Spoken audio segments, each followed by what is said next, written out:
Magandang araw mga kaibigan. Ang kabanatang ito ay naglalaman ng apat na kwento. Una, muling nag-asawa si Esau. Pangalawa, nanaginip si Jacob sa Betel. Pangatlo, nakarating si Jacob sa bahay ni Laban. At pang-apat, naglingkod si Jacob kay Laban dahil kina Raquel at Leah. Halina't samahan niyo kong panoorin at pakinggan ang salaysay mula mismo sa libro ng Biblia. Umpisahan na natin. Nalaman ni Esau na binasbasan ni Isaac si Jacob at pinapunta sa Padan-aram para roon maghanap ng mapapangasawa. Nalaman din niya na binasbasan ni Isaac si Jacob, inutusan niya ito na huwag mag-asawa ng taga-Kanaan. At nalaman din niyang sumunod si Jacob sa magulang nila at pumunta sa Padan-aram. Dito napansin ni Esau na ayaw ng kanyang ama ang mga babaeng taga-Kanaan. Kaya pumunta siya sa tiyuhin niyang si Ishmael na anak ni Abraham kay Hagar at napangasawa si Mahalat na kapatid ni Nebayot at anak ni Ishmael, bukod pa sa dalawang naging asawa niya.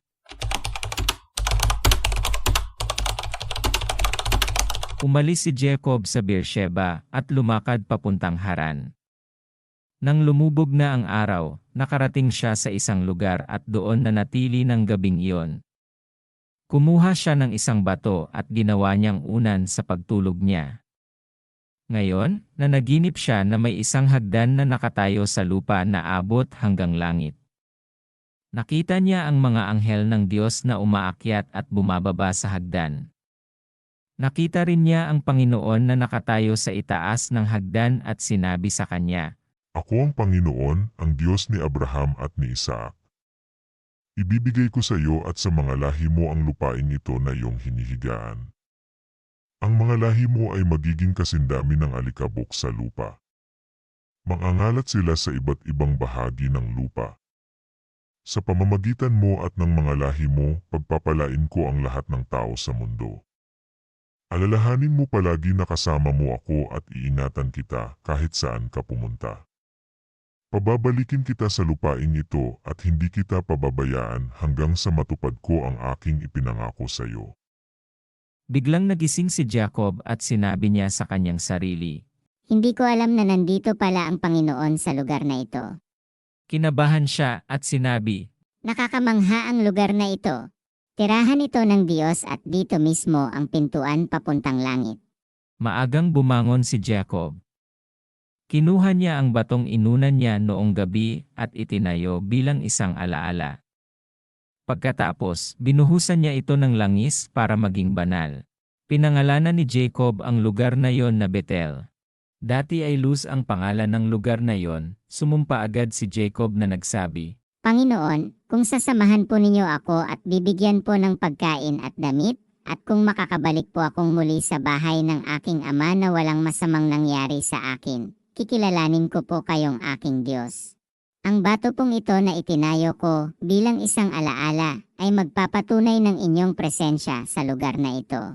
At ibibigay ko po sa inyo ang 10 bahagi ng lahat ng ibibigay nyo sa akin. Nagpatuloy si Jacob sa paglalakbay niya hanggang sa nakarating siya sa lupain ng mga taga-silangan.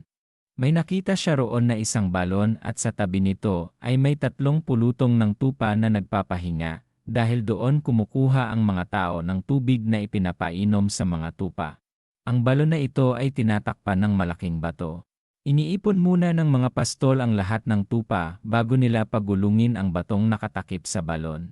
Pagkatapos nilang painumin ang mga tupa, muli nilang tinatakpan ang balon. Ngayon, nagtanong si Jacob sa mga pastol ng tupa, Mga kaibigan, taga saan kayo? Sumagot sila, Taga Haran. Muling nagtanong si Jacob. Kilala ba ninyo si Laban na apo ni Nahor? Sumagot sila. Oo, kilala namin. Nagpatuloy sa pagtatanong si Jacob. Kumusta na ba siya? Sumagot sila. Mabuti naman. Tingnan mo, paparating ang anak niyang si Raquel dito kasama ang kanilang mga tupa. Sinabi ni Jacob sa kanila. Napakaaga pa at hindi pa oras para ipunin ang mga tupa. Mabuti sigurong painumin niyo sila at muling ipastol. Sumagot sila. Hindi namin yan magagawa kung hindi muna maiipon ang lahat ng tupa. Kung nandito na ang lahat, doon pa lamang namin pagugulungin ang takip na bato para sila'y painumin. Nagsasalita pa si Jacob sa kanila nang dumating si Raquel na dala ang mga tupa ng kanyang ama dahil siya ang nagbabantay sa mga ito. Pagkakita ni Jacob kay Raquel na anak ng tiyuhin niyang si Laban, nakasama ang mga tupa, pumunta siya sa balon at pinagulong ang bato at pinainom ang mga tupa ng tiyuhin niyang si Laban. Pagkatapos, hinagkan niya si Raquel at napaiyak siya sa tuwa.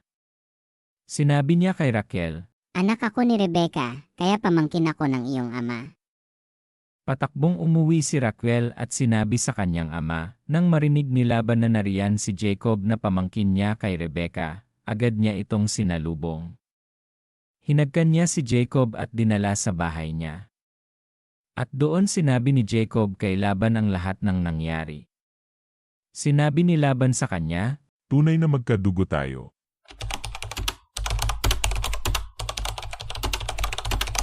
pagkalipas ng 1 buwan na pananatili ni Jacob kina Laban, sinabi ni Laban sa kanya, Hindi mabuti na magtrabaho ka para sa akin na walang bayad dahil pamangkin kita. Sabihin mo sa akin kung ano ang gusto mong ibayad ko sa iyo.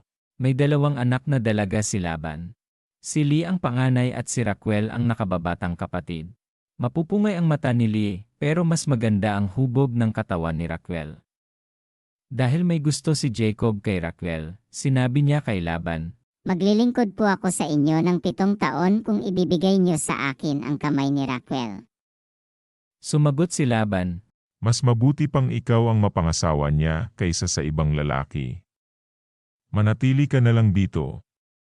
kaya naglingkod si Jacob kay Laban ng 7 taon para mapangasawa niya si Raquel.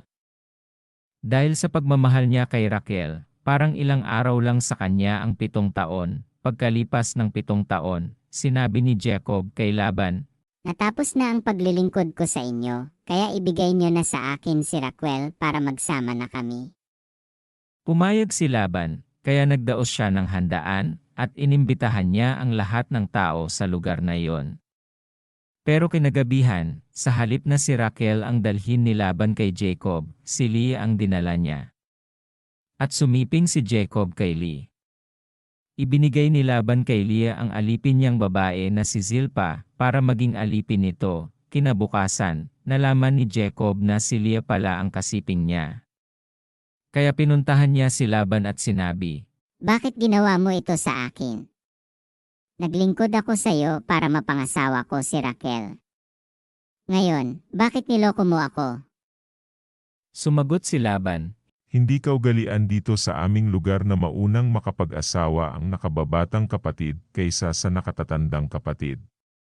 Hintayin mo lamang na matapos ang 1 linggong pagdiriwang ng inyong kasal, at ibibigay ko agad sa iyo si Raquel. Iyan ay kung muli kang maglilingkod ng 7 taon pa. Pumayag si Jacob sa sinabi ni Laban. Pagkatapos ng 1 linggo na pagdiriwang ng kasal nila ni Leah, ibinigay ni Laban kay Jacob si Raquel.